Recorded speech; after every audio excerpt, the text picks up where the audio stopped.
नमस्कार दोस्तों, स्वागत है आप सभी का इंग्लिश लर्नर्स के YouTube चैनल पर। तो आज के इस वीडियो में हम आपके सभी कॉम्पिटिटिव और बोर्ड एग्जाम्स के लिए यूजफुल प्रोपोजिशन के 25 मोस्ट इंपॉर्टेंट क्वेश्चंस को प्रैक्टिस करने वाले हैं। तो इसलिए वीडियो को एंड तक देखिएगा और आपके 25 में कितने जवाब सही थे कमेंट करके जरूर बताइएगा। एंड चैनल पर नए हैं तो चैनल को सब्सक्राइब करना बिल्कुल ना भूलें। दोस्तों, हमारा फर्स्ट क्वेश्चन है, my best friend is addicted dash Instagram reels. तो यहाँ पे अगर आप देखेंगे इस सेंटेंस में यूज हुआ है एडिक्टेड का, और एडिक्टेड जो है एक ऐसा वर्ब है जो अपने साथ में हमेशा ही एक फिक्स्ड प्रीपोजिशन टू का यूज करता है। तो एडिक्टेड अगर कहीं पे भी सेंटेंस में नजर आ रहा है तो एडिक्टेड के साथ में हमेशा जो है एक ही प्रीपोजिशन यूज होगा, जो कि कौन सा है, जो कि टू है। तो यहाँ इस तरह से ऑप्शन नंबर बी आपका करेक्ट आंसर रहेगा। नेक्स्ट क्वेश्चन है, ही was hiding dash the table, यानी कि वो क्या है, वो टेबल के नीचे छुपा हुआ था।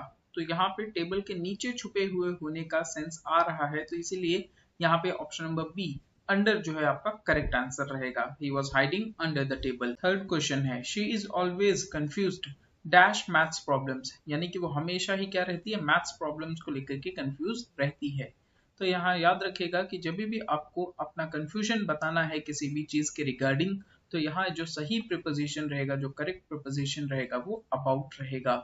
सो she is always confused about maths problems, ये आपका करेक्ट आंसर है और ऑप्शन नंबर ए जो है करेक्ट रहेगा। फोर्थ क्वेश्चन है, I am not interested dash your dramatic breakup stories, यानी कि मैं क्या हूं, मैं तुम्हारे ब्रेकअप स्टोरीज में इंटरेस्टेड नहीं हूं। तो यहाँ पे क्या हो रहा है, मे का सेंस आ रहा है, तो इसीलिए यहाँ पे जो करेक्ट आंसर रहेगा वो इन रहेगा। फिर से option number A. Fifth question है, the teacher was angry dash him for not completing his homework, यानी कि वो जो टीचर है वो क्या है, गुस्सा था किसके ऊपर, उसके ऊपर। अब यहाँ पे ये समझिए कि एंग्री जो है एक ऐसा शब्द है जिसके साथ में दो प्रीपोजिशंस यूज होते हैं। एक तो क्या होता है, एक विथ का भी यूज हो जाता है और इसके साथ में एट का भी यूज हो जाता है। पर कब विथ का यूज होता है और कब एट का यूज होता है, चलिए समझ लेते हैं। तो जब भी आप किसी कंडीशन के बारे में बात कर रहे हैं, किसी कंडीशन या किसी सिचुएशन या फिर किसी भी चीज के बारे में बात कर रहे हैं, तो वहां पे हम क्या यूज करेंगे, एंग्री एट का यूज करेंगे। For example, the teacher was angry dash bad weather. तो बैड वेदर क्या हो गया, यानी खराब मौसम क्या हो गया, एक कंडीशन हो गया। तो वो टीचर क्या है, इस कंडीशन पे गुस्सा था, तो इसके लिए आप क्या करेंगे, एंग्री एट का यूज करेंगे। पर अगर यहाँ पे कोई भी व्यक्ति किसी इंसान, किसी दूसरे पर्सन के ऊपर गुस्सा है, तो उसको बताने के लिए क्या यूज होता है, एंग्री विथ का यूज होता है। सो यहाँ पे हिम के ऊपर गुस्सा है, यानी उसके ऊपर गुस्सा है, और ये जो लड़का है वो क्या है, वो एक पर्सन ही तो है। तो इसीलिए यहाँ पे जो करेक्ट आंसर रहेगा, the teacher was angry with him रहेगा। सिक्स्थ क्वेश्चन है, शी इज ऑब्सेस्ड डैश के pop that she dreams about it. तो यहाँ पे वो क्या है, वो किसको लेकर के ऑब्सेस्ड है, के पॉप को लेकर के, कोरियन पॉप को लेकर के ऑब्सेस्ड है। अब यहाँ पे याद रखिएगा कि ये जो ऑब्सेस्ड है एक ऐसा वर्ब है जो हमेशा ही अपने साथ में एक फिक्स्ड प्रीपोजिशन लेता है, जो कि क्या है, विथ है। So she is obsessed with K pop, ये जो है आपका करेक्ट आंसर रहेगा। सेवेंथ क्वेश्चन है, we had to wait dash 2 hours for the food delivery, यानी फूड डिलीवरी के लिए हमें कितना, हमें 2 घंटे तक इंतजार करना पड़ा था। अब अगर आप ये सेंटेंस को देखेंगे तो ये जो है आपका पास्ट परफेक्ट टेंस में लिखा हुआ है। किसमें, पास्ट परफेक्ट टेंस में लिखा हुआ है। और परफेक्ट टेंसेस में समय के बारे में बात करने के लिए हम दो प्रीपोजिशंस का यूज करते हैं, एक हमारा सिंस है और दूसरा है फॉर। अब कब सिंस का यूज होता है और कब फॉर का यूज होता है, चलिए इसको समझ लेते हैं। तो जब भी आपको किसके बारे में, स्टार्टिंग पॉइंट के बारे में, कि काम कब से शुरू हुआ था, किसी स्टार्टिंग पॉइंट के बारे में अगर आपको बताया जाएगा, तो फिर बाद में आप वहां पे क्या करेंगे, सिंस का यूज करेंगे। और जब आपको बताया जाए कि काम कितने देर तक हो चुका था, यानी अगर आपको पीरियड ऑफ टाइम के बारे में, पीरियड ऑफ टाइम के बारे में बताया जाए, अवधि के बारे में बताया जाए, तो फिर बाद में आप फॉर का यूज करेंगे। तो यहाँ पे क्या हो रहा है, यहाँ पे बताया जा रहा है कि आपने कितने देर तक, यानी किस पीरियड ऑफ टाइम तक जो है इंतजार किया था। तो यहाँ पे क्या हो रहा है, पीरियड ऑफ टाइम के बारे में हमें मालूम पड़ रहा है, इसीलिए हम क्या करेंगे, यहाँ पे ऑप्शन नंबर बी फॉर का यूज करेंगे। एट्थ क्वेश्चन है, she is fluent dash Spanish. तो यानी कि वो क्या है, वो स्पेनिश में फ्लुएंट है। तो यहाँ पे फिर से मे का सेंस आ रहा है, इसीलिए ऑप्शन नंबर ए इन जो है आपका करेक्ट आंसर रहेगा। She is fluent in Spanish. Ninth question है, your charger is dash the table next to your phone. तो यानी कि वो जो चार्जर है वो कहाँ पे है, वो टेबल के नीचे है या फिर ऊपर है। तो वो टेबल के ऊपर है, तो ऊपर का सेंस आ रहा है, इसीलिए फिर से ऑन का यूज होगा। तो यहाँ ऑप्शन नंबर बी ऑन जो है करेक्ट आंसर है। 10th क्वेश्चन है he borrowed money dash me and never returned it. तो यानी कि उसने क्या किया, उसने मुझसे पैसा बोरो किया। तो जब वो मुझसे पैसा बोरो कर रहा है तो इससे क्या हो रहा है, ये जो मनी है ये मुझसे क्या हो रहा है, दूर जा रहा है। तो कभी भी अगर आपको सेपरेशन के बारे में बात करना है, किसके बारे में, सेपरेशन के बारे में बात करना है, अलगाव के बारे में, दूर जाने के बारे में बात करना है, तो फिर बाद में आप हमेशा क्या यूज करेंगे, फ्रॉम का यूज करेंगे। So he borrowed money from me, ये जो है आपका करेक्ट आंसर रहेगा, option number B. 11th question है she is always complaining dash slow WiFi. तो यहाँ पे वो किसके बारे में कंप्लेन कर रही है, स्लो वाईफाई के बारे में कंप्लेन कर रही है। तो कंप्लेन के साथ में हमेशा याद रखिएगा कि किस प्रपोजिशन का यूज होता है, अबाउट प्रपोजिशन का यूज होता है। So she is always complaining about slow Wi-Fi. 12th question है he walked dash the room like a Bollywood hero. तो यहाँ पे अगर आप देखेंगे तो ये जो सेंटेंस है, इस सेंटेंस में शुरू के ये तीनों ऑप्शन ही क्या है, फिट बैठेंगे। किस तरह से, चलिए देखते हैं। अगर आप ये कहना चाहते हैं कि वो क्या है, वो रूम में बाहर से आया था, रूम में किस तरह से, बाहर से आया था, तो अब बाहर से अंदर की तरफ मूवमेंट बताना अगर चाहते हैं तो फिर बाद में आप क्या करेंगे, आप इनटू का यूज करेंगे। बाहर से अंदर की तरफ मूवमेंट को बताने के लिए या फिर मोशन को बताने के लिए क्या चीज का यूज किया जाता है, इनटू का यूज किया जाता है। और बस इसी इनटू के जैसा ही आप कह सकते हैं इनसाइड भी क्या करता है, इनटू के जैसा ही सेम मीनिंग रखता है। इनसाइड का भी यूज किस लिए, बाहर से अंदर की तरफ मूवमेंट को बताने के लिए किया जाता है। तो यहाँ पे इस तरह से ये जो ए और सी ये दोनों ही क्या है, आपके करेक्ट आंसर्स हो जाएंगे और दोनों का मतलब क्या होगा, सेम होगा। दोनों का ही मतलब क्या होगा, बाहर से अंदर की तरफ आना होगा। और अगर आप ये बताना चाहते हैं कि वो ऑलरेडी रूम में क्या है, प्रेजेंट था और रूम में ही बस चले जा रहा था, तो फिर बाद में इसके लिए जो करेक्ट आंसर रहेगा वो ऑप्शन नंबर बी इन रहेगा। तो इस तरह से ये जो शुरू के तीनों ऑप्शंस हैं, तीनों ऑप्शंस ही करेक्ट हो जाएंगे, बस इनका मतलब क्या होगा, डिफरेंट रहेगा। 13th क्वेश्चन है I left my keys dash the car.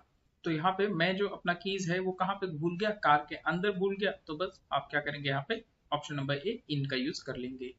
फिर 14th क्वेश्चन है the train arrives dash 6 PM so don't be late. अब यहाँ पे ट्रेन कितने बजे आएगा, 6 बजे आएगा। अब 6 बजे क्या है, एक स्पेसिफिक टाइम है, क्या है, एक स्पेसिफिक टाइम है। तो हम अगर कभी भी स्पेसिफिक टाइम के बारे में बात करते हैं तो हमेशा किस प्रपोजिशन का यूज करते हैं, एट का यूज करते हैं। इसी तरह से अगर हम किसी भी डेट या डे के बारे में बात करना चाहते हैं, किसी भी दिन या फिर किसी भी तारीख के बारे में बात करना चाहते हैं, तो फिर बाद में हम क्या करेंगे, ऑन का यूज करेंगे। For example on 15th August, on 26th जनवरी, तो ये सब क्या है, डेट हो गए। अब डे जैसे on Monday, on Sunday, on Tuesday, तो ये क्या हो गया, डे हो गया। फिर इसी तरह से अगर कोई फेस्टिवल है तो फेस्टिवल भी क्या होता है, डे ही तो होता है ना। On Deepavali, on Holi, on Rakshabandhan, तो ये सब क्या हो गया। अगर कभी भी हमें किसी डेट, डे या किसी फेस्टिवल के बारे में बात करना है तो हम क्या करेंगे, ऑन का यूज करेंगे। पर सपोज मान लीजिए अगर हम किसी हफ्ते के बारे में बात करना चाहते हैं, किसी कह सकते हैं मंथ के बारे में बात करना चाहते हैं, किसी भी ईयर के बारे में बात करना चाहते हैं, तो फिर बाद में ऐसे केस में हम क्या करेंगे, ऐसे केस में हम इन का यूज करेंगे। फिर 15th क्वेश्चन है he jumped dash the fence to get the cricket ball. तो यहाँ पे क्या है, यहाँ पे एक फेंस पड़ा हुआ था और वो क्या किया, क्रिकेट बॉल को लेने के लिए उस फेंस को पार करके जो है चला गया। तो यहाँ पे हम क्या कर रहे हैं, लांघने का सेंस दे रहे हैं, किसी भी चीज को लांघने के बारे में बात कर रहे हैं। तो जब भी किसी भी एक चीज को पार करके दूसरी साइड जाने की बात आएगी तो हम हमेशा क्या करते हैं, इसके लिए ओवर का यूज करते हैं। He jumped over the fence to get the cricket ball. फिर 16th क्वेश्चन है she has been working here dash 2020। यानी कि वो यहाँ पे क्या कर रही है, वो यहाँ पे 2020 से काम कर रही है। तो अब अगर आप देखेंगे तो 2020 क्या है, स्टार्टिंग पॉइंट है कि उसने कब यहाँ पे काम करना शुरू किया। तो स्टार्टिंग पॉइंट क्या था, स्टार्टिंग पॉइंट 2020 था। और हमें यह भी पता है कि जब भी हम सेंटेंस में अपने परफेक्ट टेंसेस में स्टार्टिंग पॉइंट के बारे में बात करते हैं, किसी स्टार्टिंग टाइम के बारे में बात करते हैं, तो हम हमेशा इसके लिए क्या यूज करते हैं, सिंस का यूज करते हैं। She has been working here since 2020। पर अगर ये बताया गया होता कि वो यहाँ पे 20 वर्षों से काम कर रही है, 20 ईयर्स से काम कर रही है, तो ये 20 ईयर्स क्या है, क्या ये स्टार्टिंग पॉइंट है, नहीं, ये जो है आपका क्या है, पीरियड ऑफ टाइम है कि वो यहाँ पे कितने अवधि के लिए काम कर चुकी है। तो जब भी हमें पीरियड ऑफ टाइम के बारे में बात करना रहेगा तो हम पीरियड ऑफ टाइम के बारे में बात करने के लिए हमेशा क्या करते हैं, फॉर का यूज करते हैं। 17th क्वेश्चन है the teacher divided the chocolates dash the students. तो यहाँ पे टीचर ने क्या किया, टीचर ने चॉकलेट को स्टूडेंट्स के बीच में बांट दिया, यानी क्या किया, उसने डिवाइड कर दिया। अब याद रखिए कि अगर आप किसी भी चीज को लोगों के बीच में डिवाइड करने के बारे में बात करना चाहते हैं तो यहाँ पे दो प्रीपोजिशंस का यूज होता है, एक बिटवीन है और दूसरा अमोंग है। क्या है, अमोंग है। तो यहाँ पे जिन लोगों के बीच में आप क्या कर रहे हैं, डिवीजन कर रहे हैं, अगर उनकी संख्या 2 है तो फिर बाद में आप क्या करेंगे, बिटवीन का यूज करेंगे। पर अगर उन लोगों की संख्या जिनके बीच में भी आप डिवीजन कर रहे हैं, अगर उन लोगों की संख्या 2 से अधिक है तो फिर बाद में आप क्या करेंगे, अमोंग का यूज करेंगे। तो यहाँ पे तो कहीं मेंशन नहीं है कि 2 स्टूडेंट्स थे, तो इसलिए हम ये मान लेंगे कि जो नंबर ऑफ स्टूडेंट्स थे वो कितने थे, 2 से अधिक ही थे। तो इसीलिए जो यहाँ पे करेक्ट आंसर बनेगा वो ऑप्शन नंबर ए अमोंग रहेगा। 18th क्वेश्चन है the kids were playing dash the garden, यानी कि बच्चे क्या है, बच्चे ऑलरेडी गार्डन में थे और बस उसी गार्डन में खेल रहे थे। तो यहाँ इसके लिए आप फिर से क्या करेंगे, इन का यूज करेंगे। The kids were playing in the garden, option number A correct answer होगा। नेक्स्ट क्वेश्चन है माई mom scolded me dash playing video games all day. तो यहाँ पे क्या हो रहा है, यहाँ पे एक एक्शन किया जा रहा है। एक्शन क्या है, डांट पड़ने का डांटा जा रहा है। अब उसके पीछे का रीजन क्या है, रीजन था कि मैंने पूरे दिन क्या है, वीडियो गेम्स खेला, तो उसके लिए मुझे डांट पड़ी। तो यहाँ पे क्या हो रहा है, एक्शन बताया गया है, उसके पीछे का रीजन भी बताया जा रहा है। तो इस रीजन के बारे में बात करने के लिए, इस रीजन को बताने के लिए हम हमेशा ही क्या करते हैं, एक प्रीपोजिशन फॉर का यूज करते हैं। सो जो करेक्ट आंसर रहेगा ऑप्शन नंबर ए फॉर रहेगा। My mom scolded me for playing video games all day. Next question है I was waiting dash my friend outside the cinema, यानी कि मैं क्या कर रहा था, अपने फ्रेंड का बाहर इंतजार कर रहा था। तो यहाँ पे अगर आप देखेंगे तो ये जो चारों ऑप्शंस हैं, चारों ऑप्शंस क्या हैं, गलत दिए हुए हैं। जो यहाँ पे करेक्ट आंसर रहेगा वो क्या रहेगा, वो फॉर रहेगा। पर्पस, फॉर क्या करता है, पर्पस के बारे में बात करता है कि मैं अगर वेट कर रहा था तो किस पर्पस से वेट कर रहा था, तो मैं अपने दोस्त के लिए वेट कर रहा था। नेक्स्ट क्वेश्चन है she was sitting dash me in the classroom. तो यहाँ पे अगर आप देखेंगे तो इस सेंटेंस के लिए आपके पहले दोनों ही ऑप्शंस क्या हो जाएंगे, करेक्ट हो जाएंगे। पर इनका मीनिंग क्या होगा, थोड़ा सा डिफरेंट आएगा। कैसे, चलिए समझते हैं। अगर मैं बोलता हूँ she was sitting beside me, तो बिसाइड मी का मतलब होता है कि कई सारे लोग बैठे हुए थे, कई सारे लोग बैठे हुए थे और वो क्या है, वो जस्ट मेरे ही बाजू में बैठी हुई थी। तो बिसाइड का मतलब होता है क्या, एकदम से बगल में, नेक्स्ट, ठीक है।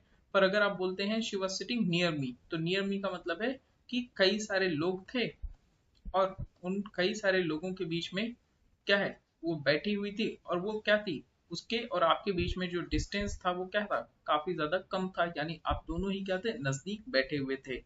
तो यहाँ बिसाइड का मतलब होता है क्या, एकदम से जस्ट बाजू में, दूसरे ही नंबर पे। और नियर का मतलब क्या होता है, नजदीक। तो वो क्या है, नेक्स्ट क्वेश्चन है the meeting will start dash an hour, यानी जो मीटिंग है वो क्या होगा, वो 1 घंटे के अंदर ही शुरू हो जाएगा। तो बस इसके बारे में बताने के लिए आप क्या करेंगे, ऑप्शन नंबर बी इन का यूज करेंगे। The meeting will start in an hour. Next question है he put his phone dash his pocket before leaving, यानी कि उसने क्या किया, उसने अपने फोन को अपने पॉकेट के अंदर डाल लिया। तो यहाँ पे अगर आप देखेंगे तो क्या हो रहा है, बाहर से अंदर की तरफ क्या होते हुए नजर आ रहा है, मोशन होते हुए नजर आ रहा है। तो हमने ऑलरेडी पढ़ रखा है कि कभी भी बाहर से अंदर की तरफ मोशन होते हुए अगर नजर आता है तो हम उसके लिए क्या करते हैं, इनटू का यूज करते हैं। तो यहाँ पे जो करेक्ट आंसर रहेगा वो ऑप्शन नंबर ए इनटू रहेगा।